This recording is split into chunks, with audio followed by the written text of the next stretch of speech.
కొందరు ఉప్మా చేస్తారు, నాకు ఎప్పటికీ అర్థం కాదు. అందులో 16 పదార్థాలు వేస్తారు. రైతు బజార్లో దొరికే కూరగాయలన్నీ అందులో ఉంటాయి. అది ఉప్మా ఎందుకు అవుతుంది ఏమిటో చెప్పమా అవుతుంది. అది ఉప్మా చేయడం చేతకాని వాడు చేసే పని. ఉప్మా అంటే కేవలం గోధుమ రవ్వ ఏదో ఆ ఉండేది ఏదో అదే ఉండాలి. ఇవన్నీ ఎందుకుంటాయో తాళింపై పోపై కావాలంటే 2 జీడిపప్పులే, వేరుశెనగ గుళ్ళు తుపాకు గుళ్ళు వేస్తారేటండి. ఉప్మాలో వేరుశెనగ గుళ్ళు ఏంటి రుచి తెలియకపోవడం, అదే గడ్డి. అదే వేరుశెనగ గుళ్ళు అందులో ఆ మాటికి అడ్డు తగులుతుంటే చికగ్గా లేదు. అసలు ఉప్మా తక్కువ, ఈ గుళ్ళు ఎక్కువ. 2 తుపాకు గుళ్ళు కూడా పాడేయండి. అందులో క్యారెట్ వేస్తారు, కాకిరెట్ వేస్తారు. ఏంటది? అవన్నీ వేయకూడదు.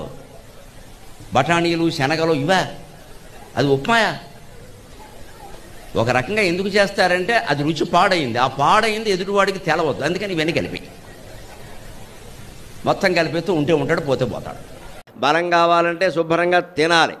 ఈశ్వరోమని మనుషులు ఉంటే దేశమేగతి బాగుపడునోయ్ అన్నాడు గురజాడ గారు. పాపం తిండి కలిగితే కండగలదోయ్, కండగలవాడేను మనిషోయ్ అన్నాడు. అందుకని శుభ్రంగా వయస్సులో ఉన్న పిల్లలు బాగా తినాలి. పత్రికల్లో ఈ మధ్య వస్తుంది, గమనించండి. ఇంకొంచెం నెయ్యి వేసుకో, ఇంకొంచెం నెయ్యి వేసుకో అన్నారు. నెయ్యి వేసుకోవాలి.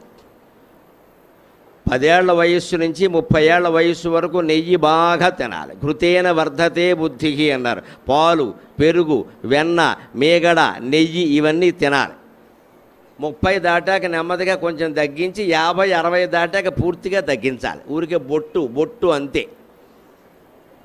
ఇక 60 దాటిందంటే రుచులే వదిలేయాలి. ఇంక ఏది దొరికితే తినడం, పడుకోవడం అంతే. ఇంకా